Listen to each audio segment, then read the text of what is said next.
حرام کا مہینہ ہمارے اسلامی سال کا پہلا مہینہ ہے، حرمت کے مہینوں میں سے عظیم ترین مہینہ ہے، جس مہینے میں رکھا جانے والا روزہ، ایک روزہ اگر اللہ نے قبول کیا تو آپ کے درمیان اور جہنم کے درمیان آسمان اور زمین کی دوری پیدا کر دے گا۔ میرے بھائیو، یہ مہینہ از اول تا آخر، یعنی شروع سے آخر تک عظمتوں کا مہینہ ہے، برکتوں کا مہینہ ہے، لیکن یاد رکھیے اس کی 10ویں تاریخ، جس کو یوم کیا کہا جاتا ہے؟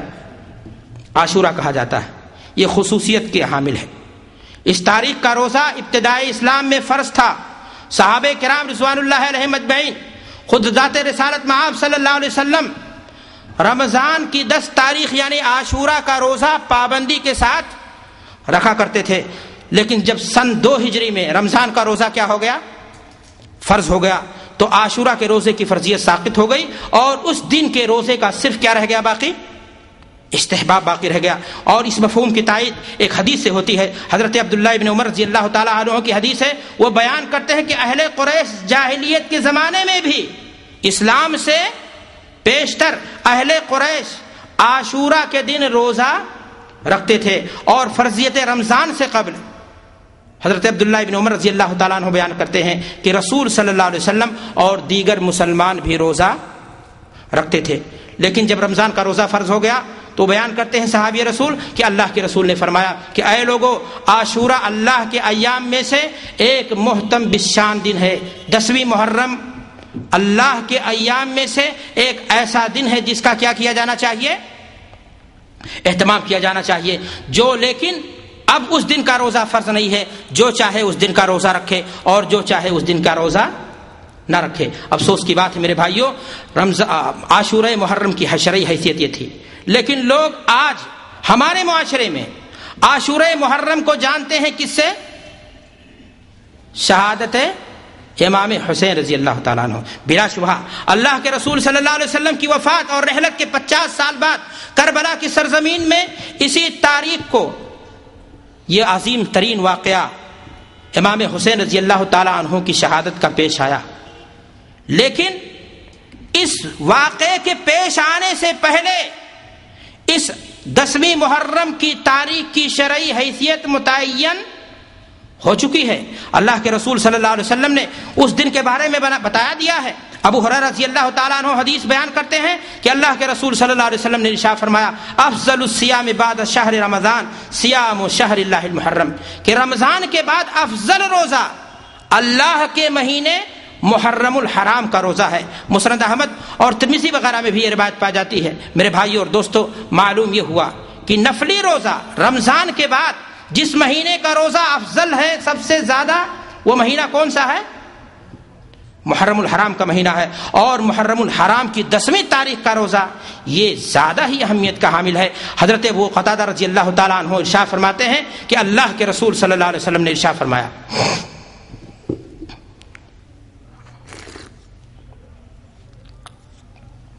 میں نے آپ سے عرض کیا کہ حدیث کے راوی حضرت ابو قتادہ رضی اللہ تعالیٰ عنہ ہیں، وہ بیان کرتے ہیں کہ اللہ کے رسول صلی اللہ علیہ وسلم نے ارشاد فرمایا، صیام یوم عاشورہ انی احتسب علی اللہ ان یکفر السنۃ التي قبلہ، کہ میں امید رکھتا ہوں کہ اللہ تبارک و تعالی 10ویں محرم کا روزہ اگر کوئی شخص رکھ لے تو یہ ایک روزہ اس کے 1 سال کے گناہ کا کیا بن جائے گا؟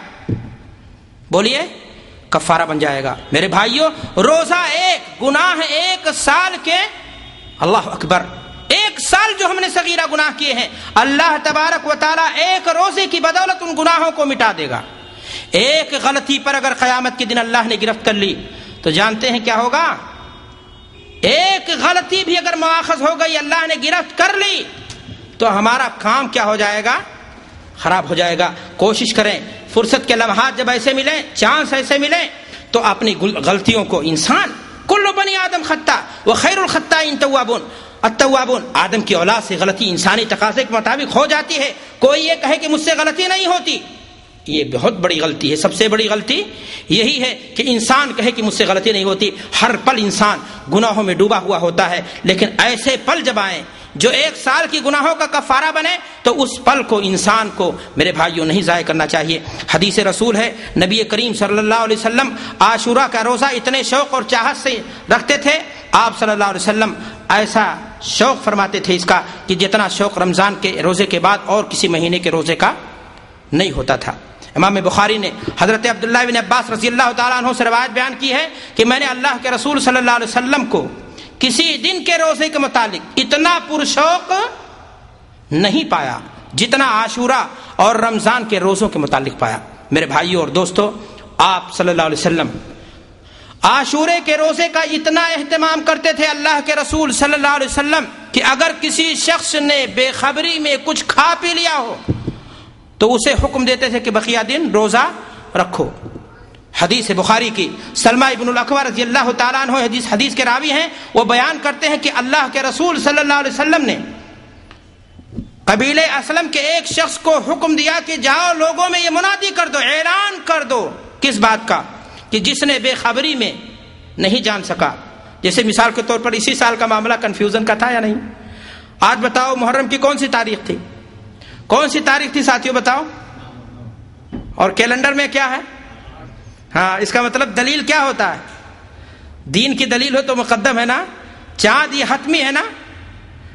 کیلنڈر کچھ کہے لیکن چاند نکلا ہے تو آج تاریخ کیا ہے؟ ہمارے بعض بھائی دھوکہ کھا گئے، بعد میں اگر پتا چلا نہیں آج کیا ہے، 9 ہے، تو اس حدیث کے پیش نظر ان کو چاہیے تھا کہ بقیہ دین کھانے سے کیا کر لیتے؟ گریز کر لیتے۔ اللہ کے خزانے میں دینے سے کوئی کمی نہیں، ان کے جذبے کی بنیاد پر اللہ تبارک و تعالیٰ انہیں بھی نواز دیتا یا نہیں؟ میرے بھائیو اور دوستو، نواز دیتا۔ تو میں نے عرض کیا کہ اللہ کے رسول صلی اللہ علیہ وسلم نے بنو سلمہ کے ایک قبیلے اسلم کے ایک شخص کو حکم دیا کہ جاؤ لوگوں کے اندر اعلان کر دو کہ جس نے کچھ کھا پی لیا ہو وہ بھی عاشورہ کے دن بقیہ دن بلا کھائے پیے کیا کرے؟ گزارے۔ اللہ کے رسول صلی اللہ علیہ وسلم اتنا اہتمام کرتے تھے۔ میرے بھائیو اور دوستو، عاشورہ کے روزے کے تعلق سے بخاری کی روایت بیان کرتی ہے کہ اللہ کے رسول صلی اللہ علیہ وسلم کے روزہ رکھنے سے پہلے عاشورہ کے روزے کے تعلق سے کہ یہودی قوم بھی عاشورہ کا روزہ رکھتی تھی۔ اللہ کے رسول صلی اللہ علیہ وسلم جب مکہ سے مدینہ ہجرت کر کے گئے، آپ نے یہودیوں کو کیا پایا؟ روزے دار پایا۔ پوچھا یہ کیسا روزہ ہے؟ تو انہوں نے کہا کہ اے اللہ کے رسول صلی اللہ علیہ وسلم، ھذا یوم صالح نجى اللہ بنو اسرائیل من عدوهم فصامہ موسیٰ فقال رسول اللہ صلی اللہ علیہ وسلم انا احق منکم فصامہ وامر بصیامہ۔ یعنی اللہ کے رسول صلی اللہ علیہ وسلم جب مکہ سے مدینہ ہجرت کر کے گئے، آپ نے وہاں یہودیوں کو دیکھا کہ روزے سے ہیں، تو کہا یہ کیسا روزہ ہے؟ کہا یہ وہ مبارک دن ہے۔ کون سا دن؟ محرم کی 10ویں تاریخ، جس کو اصطلاح شرع میں کیا کہا جاتا ہے؟ عاشورہ کا دن۔ اللہ کے رسول صلی اللہ علیہ وسلم سے ان لوگوں نے کہا یہ وہ مبارک دن ہے جس دن اللہ نے موسیٰ کو فرعون کے ظلم سے نجات دی تھی۔ موسیٰ نے شکرانے کے طور پر کیا رکھا تھا؟ روزہ۔ معلوم یہ ہوا کہ ایک مسلمان کو کوئی کامیابی ملے تو کیا کر دے؟ ایک پارٹی دے دے، خوب ناچے خوب نچائے، کیا کر دے؟ روزہ رکھے، اللہ کی اطاعت میں جھک جائے، سجدہ شکر بجا لائے، پیشانی کو اللہ کے سامنے ٹیک دے اور کہے مولا یہ دی ہوئی کامیابی، بھیجی ہوئی رزق تیری ہے، اگر تو چاہے تو اسے میرے پیروں کے نیچے سے کیا کر لے؟